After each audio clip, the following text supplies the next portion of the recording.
बच्चे मरते हैं स्कूलों की छत के नीचे। मंत्री कहता है अपनी जेब से पैसे नहीं दे सकता, पर वही सरकार पीएम की विदेश यात्राओं पर 350 करोड़ रुपए खर्च कर देती है। राजस्थान के स्कूल हादसे के बाद शिक्षा मंत्री मदन दिलावर का बयान आता है। कहते हैं जर्जर स्कूलों की मरम्मत के लिए बजट दिया जा रहा है, लेकिन सरकारी प्रोसेस है, समय लगता है। घर का काम तो है नहीं कि जेब से पैसा निकाल कर दे दें। दोस्तों, मदन दिलावर कहते हैं कि सरकारी काम है, समय लगता है और इस वजह से स्कूल इतनी जल्दी उनकी मरम्मत और जो स्कूल में बाकी काम होना है वो नहीं हो पाएगा। लेकिन अगर हम आंकड़ों पर बात करें तो पूरे राजस्थान में कम से कम 2710 स्कूल जर्जर अवस्था में है। साल 2024-25 में इन बिल्डिंग के लिए करीब 80 करोड़ रुपए का बजट आवंटित किया गया, लेकिन मरम्मत के लिए कुल 254 करोड़ की राशि अभी तक जारी ही नहीं की गई है। जबकि राजस्थान सरकार ने इसी साल के बजट सत्र में शिक्षा क्षेत्र पर कई बड़े ऐलान और वादे किए थे, लेकिन जर्जर स्कूलों के ये आंकड़े ये हालात बताने के लिए काफी हैं कि वादे कितने पूरे हुए हैं और आगे सरकार से कितनी उम्मीदें की जा सकती हैं। दोस्तों, जब स्कूल की दीवार गिरती है तब सिर्फ शरीर नहीं दबते, एक पूरी पीढ़ी की उम्मीदें दम तोड़ देती हैं। सरकारी स्कूल की जर्जर दीवार के नीचे जो मासूम बच्चे मारे गए वो सिर्फ हादसे का शिकार नहीं थे, वो इस व्यवस्था की लापरवाही का शिकार थे। हर साल करोड़ों का बजट, बड़ी बड़ी घोषणाएं, मगर स्कूल की दीवारें आज भी मौत की तरह खड़ी हैं और सरकार कुर्सी संभाल रही है, जिम्मेदारी नहीं।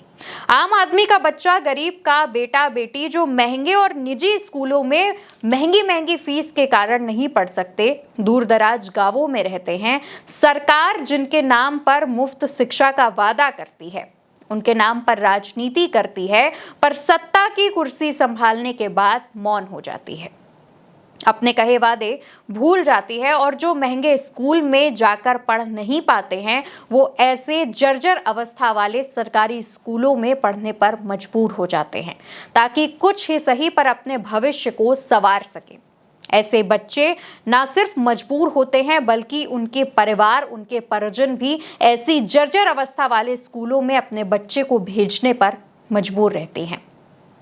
राजस्थान हो या फिर उत्तर प्रदेश, हर जगह हाल ऐसा ही है।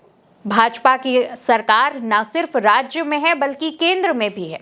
उत्तर प्रदेश का एक बहुत बड़ा फैसला, जहां पर उत्तर प्रदेश के तमाम सरकारी स्कूलों का मर्जर कर दिया गया और इसका प्रभाव सिर्फ कुछ हजारों पर नहीं बल्कि कई ज्यादा संख्या में कई ज्यादा बच्चों पर पड़ा है। कई बच्चियां ऐसी हैं जो स्कूलों का दायरा बढ़ जाने से, स्कूलों की डिस्टेंस बढ़ जाने से अब स्कूल नहीं जा पा रही हैं। उनका भविष्य अब सिर्फ घर की चार दीवारी में कैद हो गया है और इसके पीछे कारण सरकार है। सरकार के ये फैसले उन गरीब परिवारों को ये सोचने पर मजबूर करते हैं कि काश हम थोड़ी मेहनत और करते तो मेरे बच्चे निजी स्कूल में पढ़ पाते और उन्हें इस तरीके से ना सिर्फ शिक्षा से वंचित रहना पड़ता और ना ऐसे जर्जर सरकारी स्कूलों में पढ़ने पर मजबूर होना पड़ता। झालावाड़ की बात करें तो झालावाड़ में भी सरकारी स्कूल की छत गिरने से बच्चों की मौत हुई थी। ये खबर झकझोर कर रख देती है। मृतक और घायल बच्चे अनुसूचित जाति और अनुसूचित जनजाति समाज के बताए जा रहे हैं। याद कीजिए, ये वही समुदाय है जिनके नाम पर हर बार चुनाव में सबसे ज्यादा राजनीति होती है और इन्हीं के समाज से सबसे ज्यादा वोट मिलने की उम्मीद जताई जाती है और उन्हीं के बच्चों को सुरक्षित शिक्षा का माहौल तक नहीं मिलता है। लेकिन अगर कहीं किसी नेता या मंत्री के साथ कोई छोटी घटना हो जाए तो तिल का ताड़ बना दिया जाता है। संवेदनहीनता की हद तो यहाँ तक है कि घटना के बाद जब नेता घटना स्थल पर आने के लिए निकलते हैं तो उनके आने की जानकारी पहले आ जाती है और फिर होती है उनके स्वागत की तैयारी। जैसे यहाँ भी 7 बच्चों की मौत हो गई, लेकिन प्रशासन को वीआईपी के लिए सड़क बनाना जरूरी लगा। वही प्रशासन जो बच्चे के लिए ढंग से स्कूल नहीं बना पाया और उन स्कूलों की मरम्मत नहीं करवा पाया जिनकी दीवारें मौत को दस्तक दे रही थी। दोस्तों, क्या कभी आपने ऐसा सुना है कि किसी नेता के बंगले की छत जर्जर है, उससे पानी टपकता हो?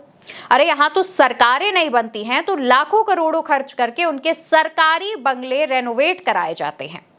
हाल फिलहाल का उदाहरण दिल्ली का ही ले लीजिए।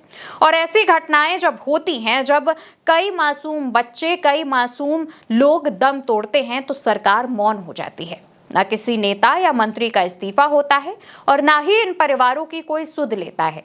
बस कुछ मुआवजे की राशि जारी कर दी जाती है और उसके बाद मामले से पल्ला झाड़ लिया जाता है।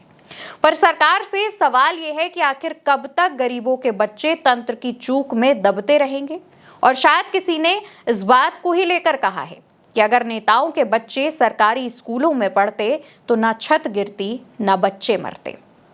इस पूरी खबर पर आप अपनी जो भी राय देना चाहते हो कमेंट सेक्शन में जरूर बताइएगा और इस वीडियो को हर इंसान के साथ शेयर करिएगा। नमस्कार।